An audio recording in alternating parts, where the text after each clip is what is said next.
warahmatullahi wabarakatuh. Shalom, Om Swastiastu, Namo Buddhaya, salam kebajikan. Apa kabar teman-teman semua? Semoga selalu dalam keadaan sehat. Jumpa lagi di channel Let's Communicate, yuk komunikasi. Pada topik kali ini, kita akan membahas secara spesifik terkait dengan manajemen komunikasi. Nah, manajemen komunikasi sendiri secara mudahnya ya untuk memahaminya itu adalah bagaimana cara kita mengelola proses komunikasi dalam hubungannya kita dengan orang lain di dalam konteks komunikasi. Ada banyak pengertian tentang manajemen komunikasi yang bisa teman-teman dapat.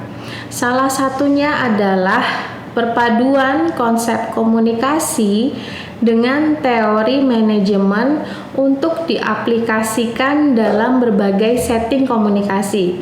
Kalau di modul-modul sebelumnya sudah saya pilah-pilah ya teman-teman, apa itu manajemen dan apa itu komunikasi.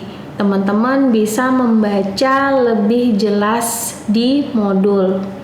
Kemudian di dalam manajemen komunikasi itu, di dalamnya itu terdapat pola strategi yang mana dapat melaksanakan fungsi manajemen organisasi sesuai dengan kaidahnya, atau ketika kita menginginkan satu proses manajemen komunikasi yang efektif, nah itu ada pola strateginya, yaitu POAC atau planning, organizing, actuating, dan juga controlling. Apa itu planning? Planning itu bisa diistilahkan dengan perencanaan, teman-teman, yang mana itu merupakan sebuah aktivitas untuk menetapkan tujuan dan tindakan-tindakan untuk mencapai tujuan tersebut. Nah, jadi misalnya di dalam satu corporate, di dalam satu perusahaan, atau di dalam satu organisasi, perusahaan itu wajib punya tujuan atau wajib punya perencanaan atau wajib punya planning, yang mana perencanaan ini digunakan untuk menetapkan tujuan. Jadi perusahaan kita tuh mau punya goals apa sih? Mau punya tujuan apa sih? Nah, itu butuh perencanaan dulu, karena tidak mungkin teman-teman melakukan sesuatu tanpa adanya perencanaan. Bisa-bisa nanti tidak terstruktur dan tidak efektif. Kemudian yang kedua, itu tadi ada O ya, organizing. Organizing adalah bagaimana kita mengorganisasikan rencana kita.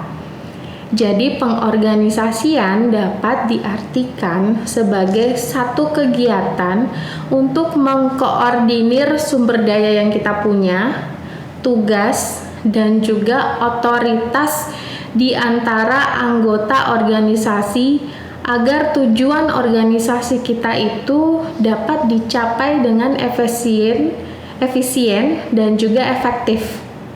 Jadi, ketika sudah ada perencanaan, maka kita butuh mengorganisasikan rencana tersebut. Sumber dayanya itu mau diarahkan seperti apa, tim kalian itu mau diberi tugas apa, atau misalnya tugas-tugas yang tadi itu sudah sesuai dengan porsinya atau sudah sesuai dengan kompetensinya dari si staff itu atau belum. Nah, itu juga butuh banyak sekali perencanaan di dalamnya. Kemudian ada A atau actuating atau penggiatan, yang berarti satu bentuk upaya untuk mengerahkan serta memancing para anggota kelompok agar melakukan tugasnya dengan semangat yang tinggi.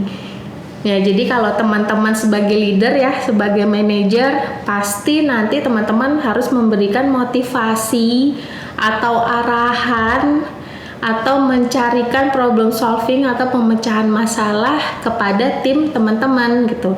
Jangan hanya bisanya memerintah, menyuruh, atau bahkan menugaskan sesuatu tanpa adanya satu problem solving, atau teman-teman paling tidak mengerti dulu apa yang menjadi masalah dari tim, kemudian mencari jalan keluar bersama.